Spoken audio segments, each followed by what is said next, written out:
I think we're the last sport to start. So we've been going for a long time since August. So it's time to play ball.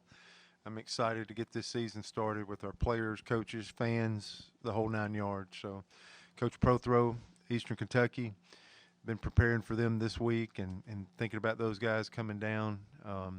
But looking forward to getting to host them, but get our season started with a great 3-game series at home. Butch, Carson Myers on the back end of this rotation you guys announced yesterday. Just what have you seen out of him that makes you guys want to put him at the end of that rotation to start this weekend? Simple energy. He's had good tempo. We've right or wrong, probably wrong. I've even had to temper him. He's had good emotion going, but you know what it does is it gets guys behind him wanting to play. The center fielder, the infielders, catching.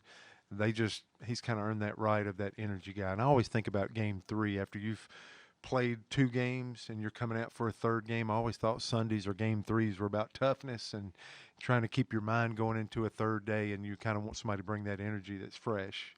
And I think he did a good job of that, and I think that's the primary reason why we put him in game 3, and he earned it. And he was kind of competing with Herberholtz, I think, is part of mentioning that. So the only reliever that we're stamping on today is Herberholtz. So he'll probably be right behind him, and because we believe in Christian. So we're keeping him on a routine, keeping him on the same day with Myers, and they could piggyback and switch out for a few weeks too if you wanted to. So, but Myers had that energy and kind of captured everybody's thoughts on somebody that would give us a good spark into game 3 after you've played 2 games. And but Herberholtz is going to keep developing. We know he's a good starter, and he started for us before. And so we'll piggyback those 2 guys. Hopefully a combination of those 2 will put us in good shape.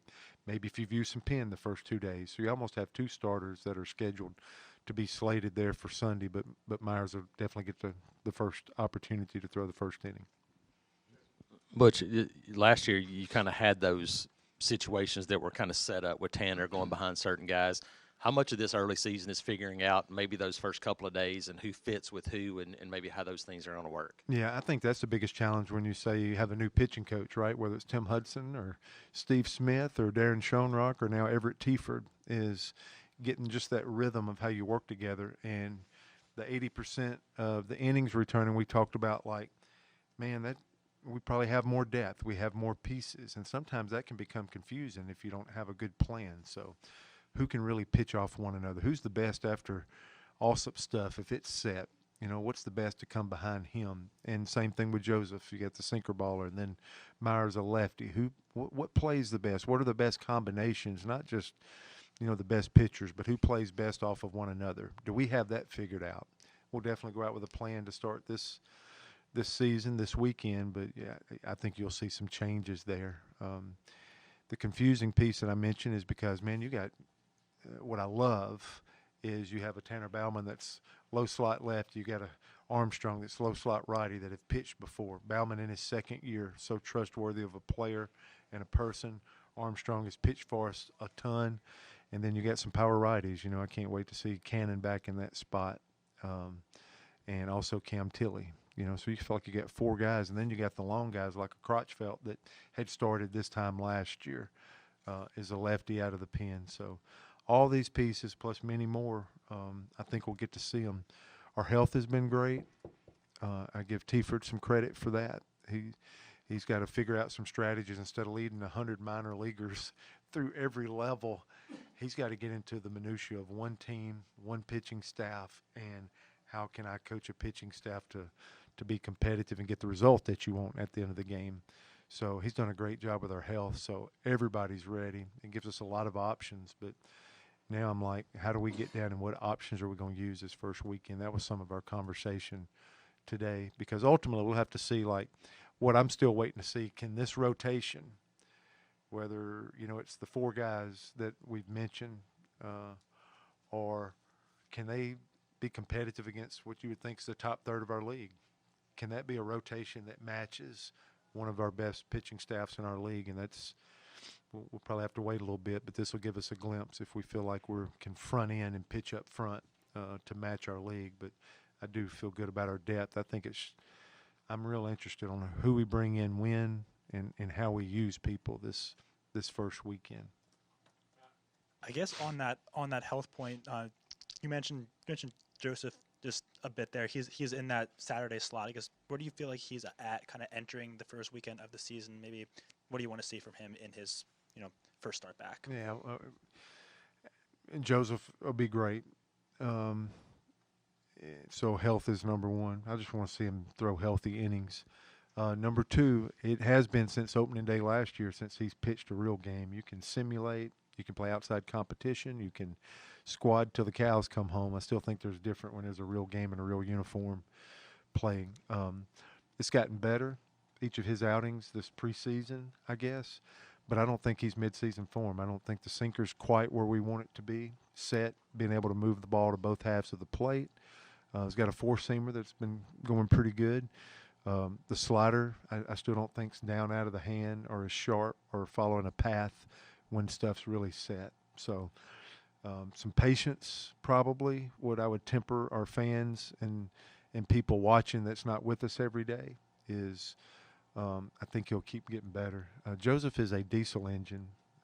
Joseph's a guy that you might not get the full output, but you can get later in the game and get more velo and more things out of him. So I think we'll see that in our starts. Like, I think he'll be good in a month. I hope he's good Saturday, but he's worth the risk and investment because we know what he can be, and I think our best team has him being a part of our rotation and right in the middle of it. But I do not think he's in midseason form, just to give a disclaimer that I think he's healthy. He's got a great look in his eyes. Body's changed in the best shape. He turned down an opportunity to go to pro ball, so I think he's got a chip on his shoulder.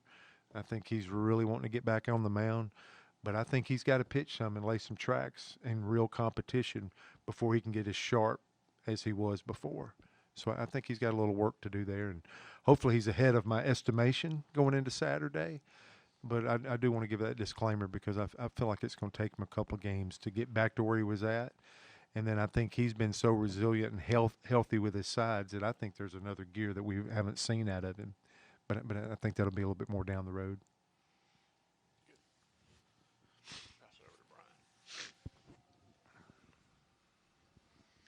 Butch, just how is your infield looking? Who do you sort of project as the starters going into the weekend, and will you rotate any guys in? Yeah, I think we're still going to want to see a lot of guys. It's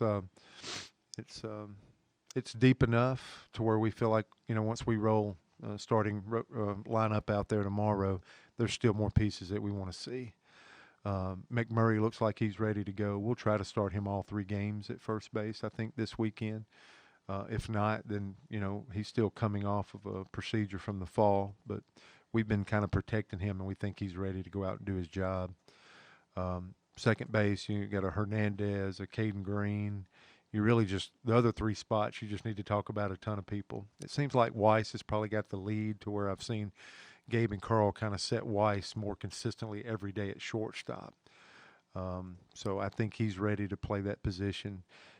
Really second and third, I would be looking for a Caden Green, the one returner, really, in those 3 spots. Javon Hernandez has played a line share of second base, and Derek Fabian's played a lot of third base. Of course, you got a Gavin Miller, a Caleb Freeman there, but I think there's a little rotation maybe this opening weekend if everybody's ready to go of a McMurray at first, Hernandez at second, Weiss at short, Fabian at third, and Caden Green kind of moving around those 3 spots as well for this first weekend. If we go deeper than that, then somebody got banged up, even though we're going to want to look at more pieces. We're seeing a left-handed starting pitching the first 2 games, so you're thinking probably a little bit more out the gate of right-handed DHs. We're going to see guys that may not blow the ball by us left-handed, but it's going to force us to have real mature at-bats early because I think we're going to see north of 50%. We're going to see a majority off speed. And it might be overhand breaking ball. It might be lower slot sliders. So we have to stay in our posture. We're going to have to evaluate and see pitches. I think that's the challenge that these 2 starters for Eastern Kentucky will present for us. So probably right-handed DH, and it might be a different DH every day. That's how many guys we want to get in there. So Freeman, Miller, if they start the righty on Sunday, then Christian Hall has gotten a lot of at-bats and had good at-bats could be a DH candidate there. I think you know what you're going to get in the outfield when you start going Pierce and Stanfield and Mainers. Then we got those two young freshmen that, how can you get them developing and get them in the game? I'm talking about Cade Ballou and a Cole Edwards type deal. And then probably the elephant in the room for me is can Ike Irish be a frontline catcher in the games? He's grown so much, he's developed so much that we have some believability there. So seeing Ike back there getting us started is something I'm really interested in, being a pitching guy and feeling like he's one of our top one or two best hitters in the organization. Can he hold up back there? Can he serve a pitcher, still get his hits, and do it now that we're at a real season? But you mentioned Mainers. What have you seen out of him since he came in and as a guy that potentially is batting up there in the top of the lineup? Yeah, he just feels like a two-hole, a left-handed hitter that makes you feel like if there's a runner at first and you need a ground ball to the right side, that he can hook it and do that. A guy that has some sneaky power. The ball can jump out of the ballpark. And between him and Weiss, I go back and forth on who I think is the best bunter on the ball club. So I think when you think two-hole traditionally, the thing that really stimulates my mind or anybody just thinking a simple game is somebody can handle it bat. If it's left on left and he gets a real slider and they try to shift he absolutely can lay a bunt down and he can do a push or a drag. A guy that has experience. I mean, he may have more at-bats than anybody in our organization. So I've loved the experience that he's done for us, and I think he adds a level where he can really handle the bat regardless of the situation. He can do multiple things offensively, and I think we'll start him in the two-hole unless Gabe wakes up with amnesia tomorrow. I think he's a perfect fit to really see if he can hold down that two spot for us. Yes, after this, we're heading over to look at the new Hall of Fame club, some of the new renovations. I guess obviously the renovations are still kind of ongoing. There's a lot of work to do, but how have you seen the park change, and kind of what have you thought about some of the ongoing process so far? Yeah, the Hall of Fame club, just what it does for me, it's not complete. I mean, Donahue's affected. It will be for this whole year. It's still two-lane, but it's tight. That club level will be going up all year. As soon as the season finishes, we'll be getting above the monster. There's locker room, there's coaches stuff, weight room. Our weight room and our offices are together right now, and it's crazy, but we're closer to our players, so there's a positive there. This Hall of Fame club that you guys are about to go tour is out of sight, and I think I've been to a lot of venues now, being in this league for going on 3 decades. It's awesome. But it's just an appetizer of what we're doing and where we're headed. The majority of what we're trying to do and what we're going to do that's already started will not be complete really till next year. But this Hall of Fame club, for with it not being sold out for the whole season, it's going single game. If you love our program and you're interested in the future of this program from a premium seating, you've got to come and take in this Hall of Fame club a game. I think just walking in there, you'll know what I'm talking about. But I'm telling you, it's so positive that it's just an appetizer. And I wish we could give more. We're doing some stuff for our students in right center field, so we got them. I brought the wall back in, or I did.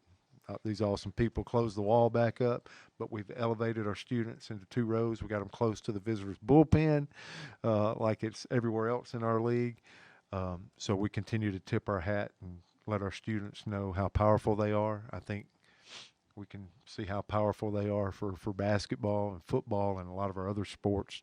So we've continued to respect them for coming along with us these last few years. So those are the 2 appetizers, but the best is yet to come. Yeah, you mentioned Caleb Freeman as a possible DH, not a guy I've heard a whole lot of. What does he sort of bring to the table, and how does he sort of fit in his first season? Threatening. He's a threatening at bat, and he's a switch hitter, has some power. They played in the World Series last year. Him and Connor McBride, which will probably be our Tuesday starter, both come from St. John's River down at Florida. Still working defensively. He's worked a lot at first base in this preseason. Third base, come to us as a third baseman. He's continued to work on his craft defensively. But what I could say where he could add value right now, who knows in 2 months, because don't ever forget players are allowed to get better. So you never know where somebody's going to be if they stay in the fight and keep working. But what we think he can do, like right now, is potentially come in there and have 4 at-bats on Saturday and do damage with his bat. So I think that's what we're looking at right now, and hopefully he just keeps growing and becoming a more well-rounded, more consistent as a defender, and that could just open up possibilities for him as we move into the season. But we're trying to find some at-bats for his bat. We think he's a threat at the plate. Coach Tiefert, as a pitching coach, our pitchers, they're just like, man, if you make a mistake with him, because most home runs, most extra base hits are thrown, that he has a chance to have a bat that can do some damage. I just wanted to ask about Chase Alsop getting the Friday start. Have you seen him progress much or a lot or a little from last season?